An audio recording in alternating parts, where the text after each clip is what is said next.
پڑھیے بسم الله الرحمن الرحيم وسألوه عن الأشربة فأمرهم بأربع ونهاهم عن أربع أمرهم بالإيمان بالله وحده قال تدرون ما الإيمان بالله وحده قالوا الله ورسوله أعلم قال شهادة أن لا إله إلا الله وأن محمد رسول الله وإقام الصلاة وإيتاء الزكاة وصيام رمضان وأن تعطوا من المغنم الخمس ونهاهم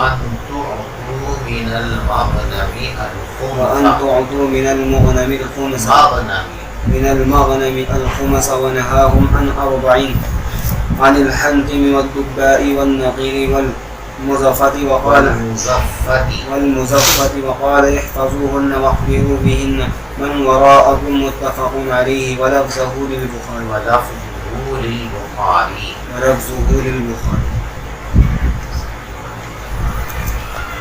عبداللہ ابن عباس رضی اللہ تعالی عنہما کی یہ روایت ہے.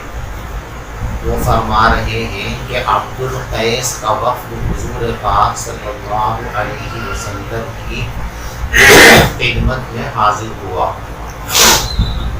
تو حضور پاک صلی اللہ علیہ وسلم نے پہلے ان کا تعارف حاصل کیا کہ آپ کون لوگ ہیں اور کہاں سے آئے، اور پھر ان کو خوش آمدید کہا اور ان کو اطمینان دلایا کہ آپ یہاں آئے ہیں تو آپ کو یہاں آپ کی مراد ملے گی، کوئی دقت اور پریشانی اور ندامت یہاں آپ کو نہیں ہوگی. اس کے بعد ان حضرات نے درخواست کی کہ ہم دین سیکھنے کے لیے آئے ہیں اور بار بار آپ کی خدمت میں ہم نہیں آ سکتے، اس لیے کہ مدینے اور ہمارے قبیلے کے راستے میں بیچ میں ایک قبیلہ ہے کفار مضر کا، اور ان سے ہماری پرانی دشمنی اور عداوت ہے. تو شہر حرام کے اندر جو راستے مطمئن ہوتے ہیں، لڑائیاں بند ہوتی ہیں، لوٹ مار بند رہتی ہے، اس زمانے کے اندر ہم آپ کی خدمت میں آ سکتے ہیں، ہر وقت آپ کی خدمت میں ہم نہیں آ سکتے. اس لیے ہمیں دین کی ایسی جامع تفصیل آپ سمجھا دیجیے تاکہ ہم آسانی کے ساتھ اس پر عمل کر سکیں اور اس کے نتیجے میں ہم جنت کے حقدار بن جائیں، ہماری آخرت سدھر جائے. تو حضور پاک صلی اللہ علیہ وسلم نے 4 باتیں ان کو بتائی مامورات کے قبیل سے، اور 4 باتیں ان کو بتائی منہیات کے قبیل سے. اسی کو فرمایا امرہم باربع ونہاہم عن اربع، یہ 4 باتوں کا انہیں حکم فرمایا اور 4 باتوں سے ان کو منع فرمایا. وہ جو 4 باتیں مامورات کے قبیل سے ہیں پہلے ان کو بیان فرما رہے ہیں. امرہم بالایمان باللہ وحدہ قال اتدرون ما الایمان باللہ وحدہ قالوا اللہ ورسولہ اعلم. اللہ کے رسول صلی اللہ علیہ وسلم نے ان کو حکم فرمایا صرف اللہ پر ایمان لانے کا، اور پھر یوں پوچھا کیا تم جانتے ہو کہ اللہ پر ایمان لانے کا مطلب کیا ہے؟ تو ان لوگوں نے جواب دیا اللہ ورسولہ اعلم، اللہ اور اللہ کے رسول صلی اللہ علیہ وسلم بھی اس بات کو زیادہ بہتر جانتے ہیں. یہ صحابہ کرام کا حسن ادب ہے کہ جب بھی حضور پاک صلی اللہ علیہ وسلم ان سے کوئی سوال فرماتے تو ادباً وہ یہی جواب دیتے تھے کہ اللہ اور اللہ کے رسول صلی اللہ علیہ وسلم کا علم ہی اصل علم ہے، ہم تو اس علم کے کوششی ہیں. آپ کی طرف سے علم آتا ہے تو ہم کو معلوم ہو جاتا ہے، آپ کے علاوہ ہمارے پاس علم کا کوئی دوسرا ذریعہ نہیں ہے. قالوا اللہ ورسولہ اعلم، اللہ اور اللہ کے رسول صلی اللہ علیہ وسلم ہی زیادہ بہتر جانتے ہیں. تو اب حضور پاک صلی اللہ علیہ وسلم نے آگے تشریح فرمائی. شہادت ان لا الہ الا اللہ وان محمد رسول اللہ. اللہ پر ایمان لانے کا مطلب یہ ہے کہ اس بات کی گواہی دی جائے کہ اللہ کے سوا کوئی معبود نہیں ہے اور حضرت محمد مصطفیٰ صلی اللہ علیہ وسلم اللہ کے رسول ہیں۔ وہ اقام الصلاۃ اور نماز قائم کرنا، وہ ایتاء الزکاۃ اور زکوٰۃ ادا کرنا، وہ صیام رمضان اور رمضان کے مہینے کے روزے رکھنا، وَأَن تُعْطُوا مِنَ الْمَغْنَمِ الْخُمُسَ اور یہ کہ تم مال غنیمت میں سے خمس ادا کیا کرو۔ مال غنیمت یعنی میدان جنگ کے اندر کفار و مشرکین کی ہزیمت کے بعد جو مال و اسباب ہاتھ لگتا ہے اس کو مال غنیمت کہتے ہیں۔ پچھلی امتوں کے واسطے اس سلسلے میں یہ حکم تھا کہ وہ سارا اسباب مال غنیمت کا اکٹھا کریں اور ایک جگہ اس کو رکھ دیں۔ ان کا جہاد اگر مقبول ہوتا تھا اللہ کے یہاں تو آسمان سے ایک آگ ظاہر ہوتی تھی اور اس سارے سامان کو جلا کر خاکستر کر دیا کرتی تھی۔ لیکن اس امت کی کمزوری کے پیش نظر اس پر خاص عنایت فرماتے ہوئے حق سبحانہ و تعالی نے اس امت کے لیے مال غنیمت کو حلال قرار دے دیا۔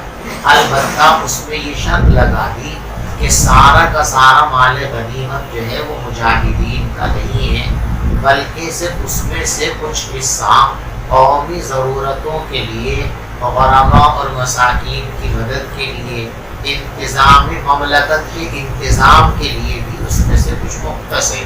چنانچہ قرآن پاک میں فرمایا وَاعْلَمُوا أَنَّمَا غَنِمْتُم مِّن شَيْءٍ فَأَنَّ لِلَّهِ خُمُسَهُ وَلِلرَّسُولِ وَلِذِي الْقُرْبَى وَالْيَتَامَى وَالْمَسَاكِينِ وَابْنِ السَّبِيلِ کہ تم یہ بات اچھی طرح سمجھ لو کہ جو کچھ بھی مال غنیمت تم حاصل کرتے ہو اس میں سے 5واں حصہ 1/5 یہ اللہ کے لیے ہے اور اللہ کے رسول صلی اللہ علیہ وسلم کے لیے ہے۔ اللہ کا نام یہاں تبرکاً شامل کیا گیا ہے۔ اللہ تبارک و تعالیٰ کو کسی چیز کی ضرورت نہیں ہے، یعنی اللہ کی رضا اور خوشنودی کا ذریعہ ہوگا۔ یہ کہاں خرچ کیا جائے گا اس کو بتا دیا۔ وَلِذِي الْقُرْبَى وَالْيَتَامَى وَالْمَسَاكِينِ وَابْنِ السَّبِيلِ ان چیزوں پر اس مال کو خرچ کیا جائے گا۔ اسی کو یہاں پیغمبر علیہ السلام نے فرمایا وَأَن تُعْطُوا مِنَ الْمَغْنَمِ الْخُمُسَ کہ اسلام کا تقاضا اور اسلام کا حکم یہ ہے کہ تم مال غنیمت حاصل کرنے کے بعد اس میں سے 5واں حصہ بیت المال کے اندر جمع کرتے رہو۔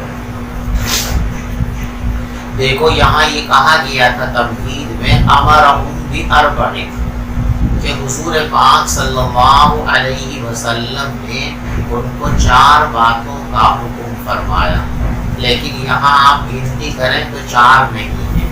دیکھیے امرہم بالایمان باللہ وحدہ ایک چیز ہو گئی، اقام الصلاۃ 2، ایتاء الزکاۃ 3، صیام رمضان 4 اور ان تعطوا من المغنم الخمس 5 ہو گئے نا۔ تو وعدہ تو ہے 4 کا اور باتیں ہو گئی ہیں 5، تو یہ کیسے ہے؟ اس سلسلے میں شارحین حدیث کے مختلف اقوال ہیں جن کو آپ ذہن نشین کر لیں۔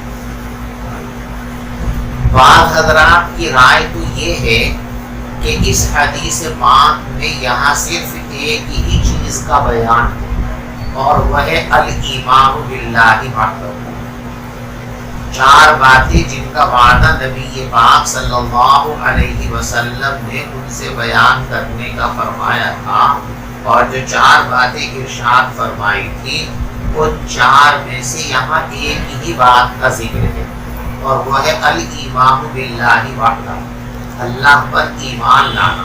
اس لیے کہ باقی جتنی چیزیں حدیث پاک میں مذکور ہیں وہ سب ایمان باللہ کی تشریح ہے۔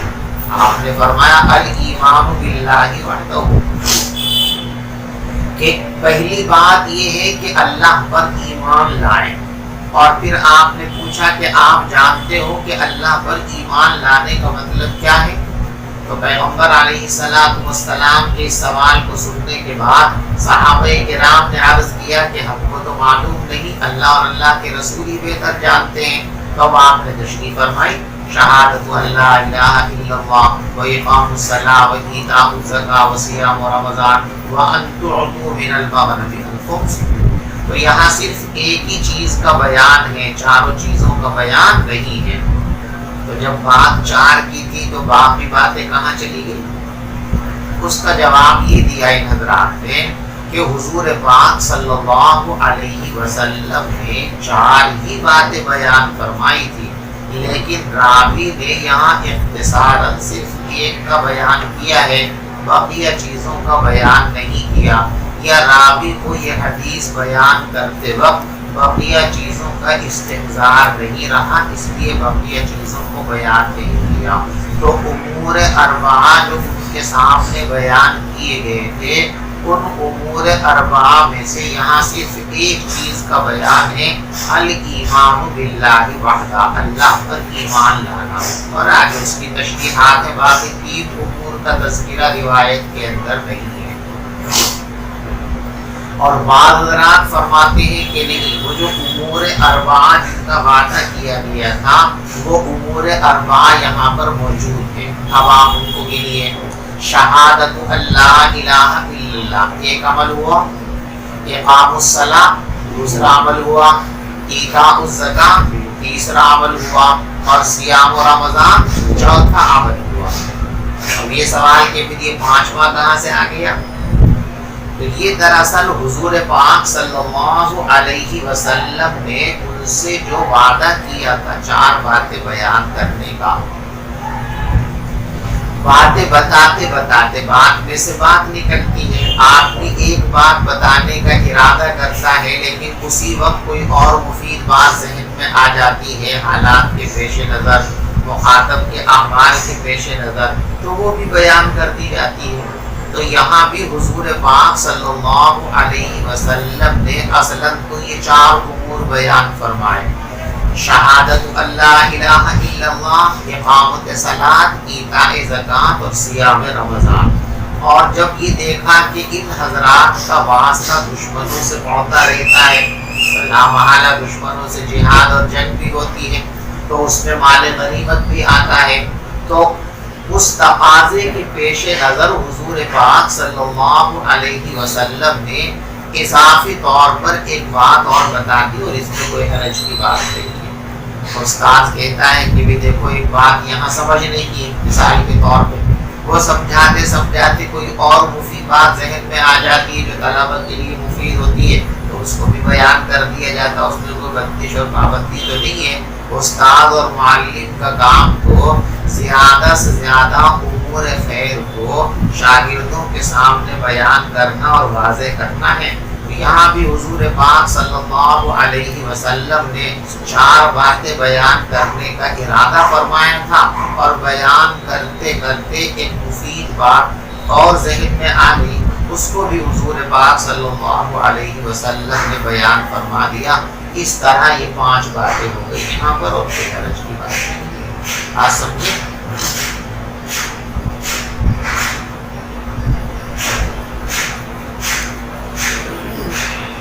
دیکھیں، امرہم بِأَرْبَعٍ، ان کو حکم دیا چار باتوں کا، اور منع کیا چار باتوں سے۔ امرہم بالایمان باللہ وحدہ، ان کو حکم دیا اللہ پر ایمان لانے کا۔ پھر فرمایا اتدرون ما الایمان باللہ وحدہ، کیا تم جانتے ہو کہ اللہ پر ایمان لانے کا مطلب کیا ہے؟ قالوا، تو صحابہ کرام نے عرض کیا اللہ ورسولہ اعلم، اللہ اور اللہ کے رسول صلی اللہ علیہ وسلم زیادہ جانتے ہیں۔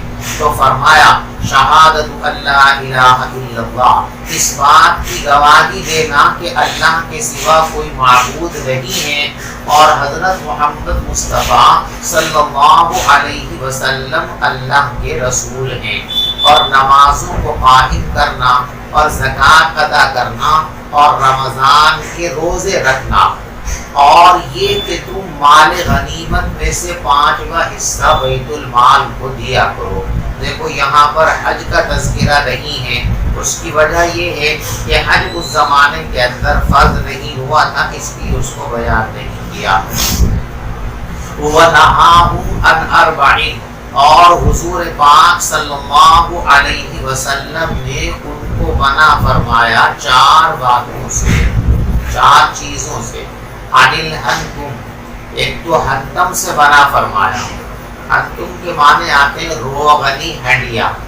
دیکھو پہلے زمانے کے اندر جو مٹی کے برتن چلا کرتے تھے وہ 2 طرح کے ہوتے تھے، سادے اور روغنی۔ کچھ برتن تو سادے ہوتے تھے، جیسے پانی بھرنے کا گھڑا ہوتا ہے، ہمارے یہاں بھی مٹکا ہوتا ہے، اس میں اندر اور باہر کوئی پالش نہیں ہوتی ہے، سادہ ہوتا ہے۔ اس پالش نہ ہونے کی وجہ سے جب آپ اس گھڑے کے اندر، مٹکے کے اندر، ہنڈیا کے اندر پانی بھرتے ہیں تو کچھ دیر کے بعد اس میں سے پانی باہر نکلتا ہے، کیونکہ اس میں مسامات ہوتے ہیں۔ اور کچھ ہنڈیے ہوتی ہیں روغنی پالش والی، اس لیے کہ پہلے زمانے کے اندر یہ آج کل کی طرح اسٹیل کے، تانبے کے، پیتل کے اور پلاسٹک کے ڈبے وغیرہ والی نہیں تھے، تو یہ مٹی وغیرہ کے برتن چلتے تھے، شہد رکھنے کے لیے، گھی رکھنے کے لیے اور دوسری چیزوں کے لیے۔ تو اس وجہ سے اس زمانے کے اندر پالش کی ہنڈیاں چلتی تھی، ہمارے یہاں بھی چلتی تھی، ہندوستان میں بھی۔ پہلے زمانے کے اندر جو گھی رکھتے تھے گھروں میں تو وہ ان مٹی کی ہنڈیوں میں رکھا جاتا تھا۔ اگر سادی ہانڈی کے اندر وہ رکھ دیا جائے تو سارا زمین ملے گی، اس لیے کہ اس میں سے رشتہ رہے گا، زمین اس کو چوستی رہے گی، سب ختم ہو جائے گا۔ تو اس پر پالش ہوتی تھی وارنش کی، تاکہ چکنا ہونے کی وجہ سے اس کے مسامات بند ہو جائیں اور اب اس کے اندر جو چیز بھر کر رکھی جائے وہ باہر کو سرایت نہ کرے اور زمین اس کو چوس کر ختم نہ کرے۔ تو روغنی ہنڈیے ہوا کرتی تھی، روغنی برتن ہوا کرتے تھے۔ وہی جو روغنی گھڑے ہیں، سب گھڑے بھی جن کو کہا جاتا ہے، ایک تو اس سے منع فرمایا کہ تم اس کے اندر نبیذ بنا کر مت پیا کرو۔ دیکھو ہمارے زمانے کے اندر تو مشینیں رائج ہو گئی ہیں، کسی چیز کا جوس آپ پینا چاہیں تو وہ چیز مشین کے اندر، گرینڈر کے اندر ڈالی جاتی ہے، 1 منٹ کے اندر اس کا جوس بن کر کے تیار ہو جاتا ہے۔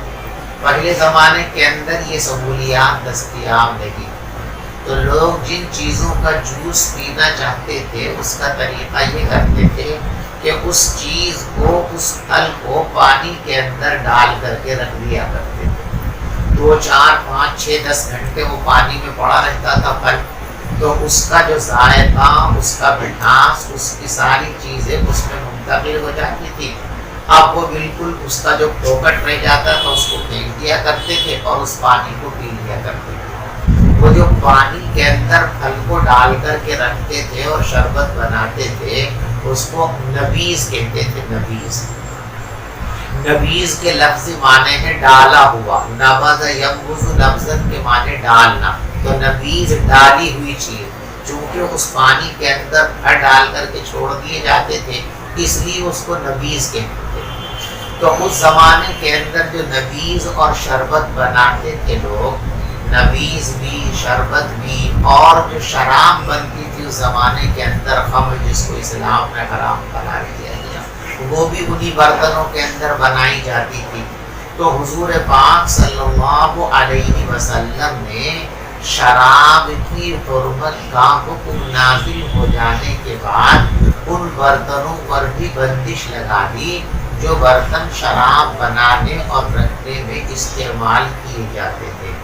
اس لیے کہ جب کوئی چیز ہمارے سامنے آتی ہے تو اس کے متعلقات بھی ہم کو یاد آ جاتے ہیں۔ کسی آدمی کے ساتھ آپ کا کوئی واقعہ وابستہ ہے، آپ کے ذہن میں بھی نہیں ہے، بھول گیا، لیکن وہ آدمی آپ کے سامنے آ جائے تو فوراً وہ واقعہ بھی یاد آ جاتا ہے۔ تو اس لیے کہ شراب کے برتن جب ان کے سامنے آئیں گے تو شراب ان کو یاد آئے گی بار بار، اور نفس تقاضا کرے گا، شیطان ان کو بہلانے کی کوشش کرے گا، پھر سے شراب خوری کے اندر مبتلا کر سکتا ہے، جس سے گناہ کا ارتکاب ہوگا۔ تو اس لیے ان برتنوں پر بھی پابندی عائد کر دی تاکہ وہ برتن سامنے آ کر شراب کے تذکرے اور یاد کا باعث نہ بنے۔ تو جو برتن استعمال ہوتے تھے نبیذ میں اور شراب میں، ان پر پابندی لگا دی کہ آپ ان برتنوں کا استعمال نہیں کریں گے۔ جب ایک مدت گزرنے کے بعد شراب کی نفرت اچھی طریقے سے مسلمانوں کے ذہن میں راسخ ہو گئی، اور اب یہ اندیشہ باقی نہیں رہا کہ اب شراب میں استعمال ہونے والے برتنوں کو دیکھ کر ان کا ذہن شراب کی طرف مائل ہو سکتا ہے۔ جب یہ اطمینان ہو گیا کہ اب ذہن مائل نہیں ہوگا، تو اب ان برتنوں کے اوپر سے پابندی اٹھا لی۔ چنانچہ مسلم شریف کے اندر روایت ہے، پیغمبر علیہ السلام نے ارشاد فرمایا، كنت نہیتکم عن الصروف، میں نے تم کو چند برتنوں کے استعمال سے منع کیا تھا۔ فإن الظروف لا يحل شيئا ولا يحرم، حالانکہ برتن نہ کسی چیز کو حلال بناتے ہیں اور نہ برتن کسی چیز کو حرام بناتے ہیں۔ فاشربوا في كل وعاء، لہذا اب تم کو اجازت ہے کہ تم ہر طرح کے برتن میں نبیذ بنا کر پی سکتے ہو، الا لا تشربوا مسکرا، مگر یہ کہ نشہ آور چیز پینا پہلے کی طرح اب بھی حرام ہے۔ برتنوں کی تو بندش ہٹا دی گئی، لیکن نشہ آور چیزوں کی حرمت باقی ہے اور وہ قیامت تک باقی رہے گی۔ تو شروع زمانے میں حضور پاک صلی اللہ علیہ وسلم نے ان 4 برتنوں کے استعمال پر پابندی لگا دی تھی، اور پابندی لگانے کی وجہ میں نے آپ کو بتا دی کہ وہ چونکہ شراب میں بھی استعمال ہوتے تھے، اس لیے اندیشہ تھا کہ اس سے شراب کی طرف ذہن کا میلان ہوگا، تو وقتی طور پر ان برتنوں کے اوپر پابندی عائد کر دی گئی۔ یہ 4 برتن ہیں، بات سمجھ گئے نہیں؟ انل ہنتم، پہلا برتن ہنتم، یہ روغنی ہڈیاں ہوتی تھی جس کی تشریح میں نے آپ کے سامنے کر دی گئی۔ ودبا، اور دوسرا کدو، لوکی ہوتی ہے نا لمبی والی، یہ لوکی جب نئی نئی ہوتی ہے تو یہ نرم ہوتی ہے، ملائم ہوتی ہے، اور سبزی کے طور پر استعمال کی جاتی ہے۔ اس کو آپ بیل سے علیحدہ نہ کریں، بڑھنے دیں بڑھنے دیں بڑھنے دیں، تو آہستہ آہستہ یہ ٹائٹ ہونے لگتی ہے اور پھر سخت ہو جاتی ہے سوکھ کر کے بالکل، اور اس کا جو اوپر کا چھلکا ہے وہ لکڑی کی طرح سخت ہو جاتا ہے، اور اندر جو اس کے گودا ہے وہ گودا سوکھ جاتا ہے، بس پھر اندر بیج رہ جاتے ہیں۔ تو وہ جو بیج کے لیے لوکی روک کر کے رکھتے ہیں، وہ لوکی وہیں لگی رہتی ہے اور سوکھ جاتی ہے وہیں پہ، وہ ذرا ٹائٹ ہو جاتی ہے۔ تو عربوں میں اس زمانے میں اس لوکی کو بھی ڈبے کے طور پر، برتن کے طور پر استعمال کرتے تھے۔ جو لوکی بیل پر لگی سوکھ جاتی تھی، ٹائٹ ہو جاتی تھی، اس کو لے کر اس کے اندر سے وہ جو بیج اور گودا سوکھا ہوا تو اس کو نکال دیا، اب وہ جگ کی طرح ہو گیا۔ جیسے ہمارے یہاں جگ ہوتا ہے نا، تو گویا کہ اس زمانے میں اس کا جگ بنا لیا کرتے تھے، اس میں شربت اور پانی وغیرہ بھر کے استعمال کر لیا کرتے تھے۔ اسی کو کہتے ہیں دبا، سمجھ گئے؟ دبا یعنی لوکی کو سکھا کر اس کے اندر کا گودا نکال کر اسے جگ کے طور پر بنا کر استعمال کرنا۔ والنقیر، دیکھو نقرہ ینقر، نقرن کے معنی آتے ہیں کھودنا، سمجھ گئے؟ نقیر کھودا ہوا۔ وہاں اس زمانے میں برتن بنانے کا ایک طریقہ یہ بھی تھا کہ لکڑی لی اور لکڑی کو تھوڑا ایسے جو ہے اسے کھود دیا اس میں تھوڑی سی گہرائی پیدا ہو گئی۔ جیسے پہلے ہمارے گھروں کے اندر وہ ہوتی تھی نا اوکھلی، دیکھی گاؤں میں کہیں کہیں آج بھی ہے، کہ اتنی بڑی ایک لکڑی لی اور اس کے بیچ میں سے تھوڑا سا گڑھا بنا لیا لکڑی کھود ایسے، اور اسے زمین میں گاڑ دیا۔ تو جیسے ہمارے یہاں قدیم زمانے میں کچھ دن پہلے بھی اوکھلی ہوتی تھی نا، اوکھلی کہ لکڑی کو ایسے لیا اور اس کے بیچ میں کچھ گڈھا سا کر لیا، تو ایسے ہی اس زمانے کے اندر لکڑی کی جڑ لی، درخت کی جڑ لی اور اس کو اندر اس طریقے سے کھود دیا، تو اس میں گہرائی پیدا ہو گئی۔ تو یوں سمجھیے جیسے ہمارے زمانے کے اندر کنڈے ہوتے ہیں نا، کنڈے، میں آٹا گوندتے ہیں اور سامان رکھتے ہیں، تو گویا اس لکڑی کو گود کر کے اس زمانے میں کنڈے کی شکل میں، پرات کی شکل میں، تو تسلے کی شکل میں بنا لیا کرتے تھے، وہ ہے نقیر۔ سمجھ گئے نقیر کو آپ؟ نہیں سمجھ گئے نا؟ اور مزفت، یہ زفت ایک طرح کا مادہ ہوتا ہے تارکول جیسا، لکڑی کا برتن لیا اور اس میں مسامات کی وجہ سے کوئی چیز بہ کر کے باہر نہ نکل جائے تو اس پر باہر کی طرف سے وہ تارکول جیسا مادہ پھیر دیا تاکہ اس کے مسامات بند ہو جائیں، تو اسے کہتے تھے مزفت۔ کیا کہتے تھے؟ یعنی وہ برتن جس کے اوپر زفت کی پالش کر دی گئی۔ یہ 4 طرح کے برتن تھے جن کو ان کے لیے فرمایا کہ آپ ان کا استعمال نہیں کریں گے، یعنی ان میں نبیذ اور شربت بنا کر نہیں پیئیں گے۔ بات سمجھ گئے؟ اور یہ میں نے آپ کو بتا دیا کہ یہ بندش عارضی تھی، جب اس کی علت ختم ہو گئی، لوگوں کو اچھی طریقے سے شراب کے حرمت کا استحضار ہو گیا، تو آپ نے اعلان فرما دیا فَاشْرَبُوا فِي كُلِّ وِعَاءٍ، ہر طرح کے برتنوں کے اندر پی سکتے ہو، غیر اللہ تشربوا مسکرا، بس یہ پابندی رہے گی کہ نشہ آور چیز کا استعمال آپ نہیں کریں گے۔ بات سمجھ گئے؟ اور منع کیا ان لوگوں کو 4 چیزوں سے، ایک حنتم سے، ایک ڈبہ سے، اور نقیر سے، اور مزفت سے، اور فرمایا احفظوہن، تم ان کو اچھی طرح یاد کر لو، وَأَخْبِرُوا بِهِنَّ مَنْ وَرَاءَكُمْ، اور بتا دینا ان لوگوں کو جو تمہارے پیچھے ہیں۔ دیکھو اس حدیث کے اندر یہ بات معلوم ہوئی کہ علم حاصل کرنے کے 2 مقصد ہیں۔ علم حاصل کرو تو سب سے پہلا کام یہ ہے کہ اس علم کو اپنی زندگی کے اندر عمل کی صورت میں ڈھال دو۔ علم کا سب سے پہلا تقاضا کیا ہے؟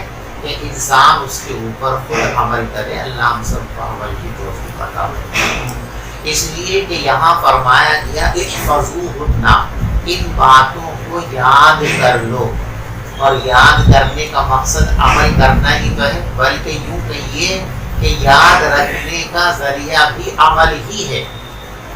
ایک مقولہ ہے کہ علم جو آتا ہے تو ہتف بالعمل، ان العلم یہتف بالعمل، علم آتے ہی فوراً جو ہے عمل کو آواز دیتا ہے۔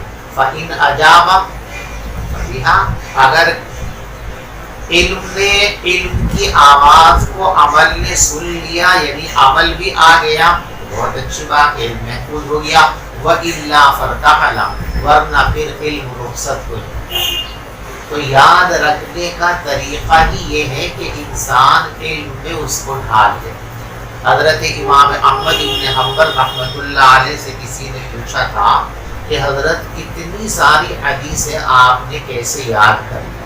تو حضرت نے جواب دیا تھا کہ میں جو حدیث پڑھتا ہوں، جس حدیث کا علم مجھ کو ہوتا ہے، میں اس حدیث پر عمل کرنے کی کوشش کرتا ہوں۔ تو عمل ہی حفاظت کا ذریعہ ہے، اور علم کے حصول کا واحد اور بنیادی مقصد یہی ہے کہ علم کی صورت میں جو کچھ ہمیں ملا ہے، ہم اپنی زندگی میں اس کو عمل کی صورت میں دے دیں، تو عمل بن گیا تو یہی ہماری کامیابی ہے۔ تو علم کا پہلا مقصد ہے خود عمل کرنا، اس کو فرمایا کہ احفظوہن، کہ تم اس کو یاد کر لو، یعنی ان باتوں کو اپنی زندگی میں عمل کی صورت دے دی جائے۔ وَأَخْبِرُوا بِهِنَّ مَنْ وَرَاءَهُنَّ، اور دوسری بات ارشاد فرمائی کہ جو لوگ تمہارے پیچھے ہیں ان کو یہ بات بتا دو، یعنی علم کا دوسرا تقاضا ہے اشاعت، نشر و اشاعت، کہ جو علم آپ کے پاس آیا ہے اس کو اپنے پاس دبا کر مت بیٹھو۔ یہ علم اللہ کی امانت ہے، اللہ نے بندوں تک پہنچانے کے لیے آپ کو دی ہے، اس لیے جہاں جہاں تک اس کو پہنچا سکتے ہو اس کو پہنچاؤ۔ حضور پاک صلی اللہ علیہ وسلم نے ارشاد فرمایا بلغوا عنی ولو آیا، ایک بات بھی دین کی اگر آپ کو معلوم ہے تو وہ بھی دوسروں تک پہنچا دیا کرو۔ تو ہم جو پڑھ رہے ہیں اس کا بنیادی مقصد سمجھ لیں بھائی، کہ پہلا مقصد یہ ہے کہ ہم جو علوم حاصل کریں گے ان پر ہم کو عمل کرنا ہے، اللہ ہم سب کو عمل کی توفیق عطا فرمائے۔ اور دوسری ذمہ داری ہماری کیا ہے کہ اپنی ہمت اور حیثیت اور استعداد کے مطابق اس علم کی اشاعت کرنی ہے، لوگوں تک اس علم کو پہنچانا ہے، تاکہ جو دولت ہم کو ملی ہے دوسرے لوگ بھی اس دولت سے بہرور ہو جائیں، مستفید ہو جائیں، اس سے فائدہ اٹھانے والے ہو جائیں۔ احفظوہن، ان کو اچھی طرح یاد کر لو، وَأَخْبِرُوا بِهِنَّ مَنْ وَرَاءَكُمْ، اور بتا دینا یہ ساری باتیں ان لوگوں کو جو تمہارے پیچھے ہیں۔ متفق علیہ، یہ روایت بخاری شریف کی بھی ہے اور مسلم شریف کی بھی ہے۔ دیکھو مختلف کتابوں میں جو روایتیں ہوتی ہیں، اس کتاب میں بھی ہے، فلاں میں بھی ہے، فلاں میں بھی ہے، فلاں میں بھی ہے، تو 98% تو حروف یکساں ہوتے ہیں، الفاظ اور جملے یکساں ہوتے ہیں، جو اس کتاب میں وہی دوسری میں، وہی تیسری میں، وہی چوتھی میں، وہی پانچویں، اکثر تو ایسا ہی ہوتا ہے۔ لیکن 2-4% ایسا بھی ہوتا ہے کہ ایک ہی روایت ہے، وہ اس کتاب کے اندر ہے تو جملے کچھ ہیں، دوسری کے اندر ایک آدھ جملے کا فرق ہو گیا، تیسری کے اندر ایک آدھ جملے کا فرق ہو گیا۔ بات سمجھ شریف میں آ گئی؟ تو جہاں ایسا فرق نہیں ہوتا وہاں تو صرف یہ حوالہ دیتے ہیں متفق علیہ، کہ بخاری اور مسلم دونوں کی روایتیں نہیں، دونوں کے الفاظ ایک ہی جیسے ہیں، اور جہاں الفاظ کے اندر فرق ہوتا ہے وہاں اس کی وضاحت فرما دیتے ہیں۔ کہیں کہیں تو ایسا کرتے ہیں کہ جس جملے کا فرق ہوتا ہے اس جملے کو بتا دیتے ہیں کہ یہ جملہ فلاں کتاب میں ہے، فلاں کتاب میں نہیں ہے، اور کہیں کہیں ایسا ہوتا ہے کہ بس کہہ دیتے ہیں کہ یہ الفاظ فلاں کتاب کے ہیں۔ تو یہ روایت بخاری شریف کے اندر بھی ہے اور یہ روایت مسلم شریف کے اندر بھی ہے، مسلم اور بخاری کے الفاظ میں فرق ہے، تو اس لیے فرمایا لفظہ للبخاری، کہ یہاں ہم نے مشکوٰۃ شریف میں جو الفاظ آپ کے سامنے پیش کیے ہیں یہ الفاظ وہ ہیں جو بخاری شریف کے اندر ہیں۔ مسلم شریف کے اندر اسی روایت کو آپ پڑھو گے تو الفاظ کے اندر تھوڑا بہت آپ کو فرق نظر آئے گا۔ تو جہاں جہاں بھی الفاظ کے اندر فرق ہوتا ہے عموماً صاحب مشکوٰۃ رحمۃ اللہ علیہ نے وہاں اس فرق کی نشاندہی فرما دی ہے، لیکن جہاں بہت معمولی درجے کا فرق ہے تو کہیں کہیں صاحب مشکوٰۃ رحمۃ اللہ علیہ نے اس کو بیان نہیں بھی فرمایا، تو میں نے تخریج کا کام کرتے ہوئے اس فرق کو واضح کیا ہے۔ بین سطور کے اندر جگہ جگہ آپ دیکھیں گے سطور کے بیچ میں لکھا ہوا کہ جہاں میں نے اس فرق کو واضح کیا ہے کہ کس کتاب کے اندر کیا فرق ہے۔ وَلَفْظُهُ لِلْبُخَارِي، اور اس روایت کے الفاظ بخاری شریف کے ہیں۔ وعن عبادة بن صامت قال قال رسول الله صلى الله عليه وسلم وحوله عصابة من أصحابه بايعون على أن لا تشركوا بالله شيئا ولا تسرقوا ولا تزنوا ولا تقتلوا أولادكم ولا تأتوا ببهتان تفتروا ولا تأتوا ببهتان۔ اب دیکھو آواز صاف آ رہی ہے؟ ہلو؟ وعن عبادة بن الصامت قال قال رسول الله صلى الله عليه وسلم وحوله عصابة من أصحابه بايعوني على أن لا تشركوا بالله شيئا ولا تسرقوا ولا تزنوا ولا تقتلوا أولادكم ولا تأتوا ببهتان تفترونه بين أيديكم وأرجلكم ولا تعصوا في معروف فمن وفى منكم فأجره على الله ومن أصاب من ذلك شيئا فعوقب به في الدنيا فهو كفارة له ومن أصاب من ذلك شيئا ثم ستره الله عليه فهو إلى الله إن شاء عفا عنه وإن شاء عاقبه فبايعناه على ذلك متفق عليه۔ عبادہ ابن صامت رضی اللہ تعالیٰ مشہور صحابی ہیں اور یہ ان 12 نقیبوں میں شامل ہیں جن کو حضور پاک صلی اللہ علیہ وسلم نے مدینے والوں پر نقیب معمور فرمایا تھا۔ حضور پاک صلی اللہ علیہ وسلم مکہ مکرمہ میں ایک زمانے تک اسلام کی دعوت دیتے رہے۔ مکے والوں کی اکثریت نے اس وقت اسلام کو قبول نہیں کیا۔ حج کے موقع پر چونکہ مختلف علاقوں سے لوگ آتے تھے اور اب بھی آتے ہیں، تو حضور پاک صلی اللہ علیہ وسلم حج کے موسم میں مینا وغیرہ چلے جاتے تھے تاکہ لوگوں سے رابطہ ہو، ان کو دعوت دی جا سکے۔ تو ایسے ہی ایک مرتبہ حضور پاک صلی اللہ علیہ وسلم مینا کے قریب تھے، تو مدینہ منورہ سے حج کو آئے ہوئے 6 لوگوں سے آپ کی ملاقات ہو گئی۔ آپ نے وہاں پہاڑ کی ایک گھاٹی میں بیٹھ کر ان سے بات کی، ان کو دین کی دعوت دی، ان کو بات سمجھ میں آ گئی اور وہ اسلام کا پیغام لے کر مدینہ منورہ چلے گئے۔ آئندہ سال حج کا موسم آیا تو پھر 12 افراد تشریف لائے اور انہوں نے اسی گھاٹی میں حضور پاک صلی اللہ علیہ وسلم سے ملاقات کی اور اس موقع پر رسول پاک صلی اللہ علیہ وسلم نے بیعت کی۔ تو اس موقع پر عبادہ ابن صامت بھی شریک تھے اور انہوں نے بھی حضور پاک صلی اللہ علیہ وسلم سے بیعت کی۔ اس کے بعد حضور پاک صلی اللہ علیہ وسلم نے ان لوگوں کے ساتھ 2 صحابہ مکے سے مدینہ منورہ روانہ کیے تاکہ وہ ان کو قرآن وغیرہ سکھا سکیں۔ ان 2 صحابہ نے مدینے میں جا کر محنت کی اور خوب دعوت کا کام کیا، جس کے نتیجے میں کافی لوگوں نے اسلام قبول کیا۔ اور پھر تیسرے سال مدینہ منورہ سے 75 لوگوں کی ایک جماعت آئی حضور پاک صلی اللہ علیہ وسلم سے دین سیکھنے کے لیے اور ہدایت لینے کے لیے۔ ان میں بھی حضرت عبادہ شامل ہیں۔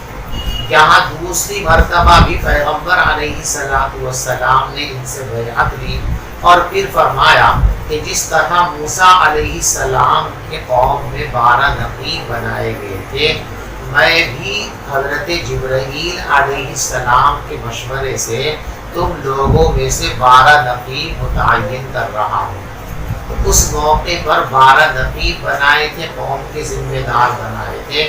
ان میں حضرت عبادہ ابن صامت رضی اللہ تعالیٰ بھی شامل تھے۔ اسی کو فرماتے ہیں اب عبادہ ابن صامت، حضرت عبادہ ابن صامت رضی اللہ تعالیٰ فرماتے ہیں کہ رسول اللہ صلی اللہ علیہ وسلم نے ارشاد فرمایا، جبکہ آپ کے پاس میں آپ کے صحابہ کی ایک جماعت بیٹھی ہوئی تھی، یعنی مسلمان موجود تھے، مسلمانوں سے فرمایا بایعونی علی اللہ تشرکوا باللہ شیئا، کہ تم مجھ سے بیعت کرو اس بات کی کہ اللہ کے ساتھ کسی کو شریک نہیں بناؤ گے، ولا تسرقوا اور چوری نہیں کرو گے، ولا تزنوا اور زنا نہیں کرو گے، ولا تقتلوا اولادکم اور اپنی اولاد کو قتل نہیں کرو گے، ولا تأتوا ببہتان تفترونہ بین ایدیکم وارجلکم اور تم کوئی ایسا بہتان نہیں لاؤ گے جس کو تم اپنی طرف سے کھڑتے ہو، ولا تعصوا فی معروف اور کسی نیکی کے کام میں نافرمانی نہیں کرو گے، فمن وفا منکم بس جو ان باتوں کو پورا کرے گا فاجرہ علی اللہ تو اس کا ثواب اللہ کے یہاں محفوظ ہو جائے گا، ومن اصاب من ذلک شیئا اور جو ان کاموں میں سے کسی کام کو کر لے گا، ان گناہوں میں سے کسی گناہ کو کر لے گا، فعوقب بہ فی الدنیا اور پھر اس گناہ کی وجہ سے اس کو دنیا میں سزا دے دی جائے، فہو کفارۃ لہ تو یہ سزا اور یہ حد اس کے لیے کفارہ بن جائے گی، ومن اصاب من ذلک شیئا اور جو ان کاموں میں سے کوئی کام کرے گا، ان گناہوں میں سے کوئی گناہ کرے گا، پھر اللہ اس کی پردہ پوشی فرما دے، یعنی اس کے گناہ کا علم نہ ہو، سزا اس کو نہ دی جا سکے، فَهُوَ إِلَى اللَّهِ تو پھر وہ اللہ کے اختیار میں ہے، انشاء عفا عنہ، اگر اللہ چاہیں گے تو اس کو معاف فرما دیں گے، وَإِنْشَاءَ عَاقَبَهُ، اور اگر اللہ چاہیں گے تو اس کو سزا دے دیں گے۔ فَبَايَعْنَاهُ عَلَى ذَلِكَ، تو ہم نے اس پر حضور پاک صلی اللہ علیہ وسلم سے بیعت کر دی۔ دیکھو روایت کا ترجمہ میں نے آپ کے سامنے کر دیا ہے، کل انشاءاللہ اس روایت کی مکمل تشریح کی جائے گی۔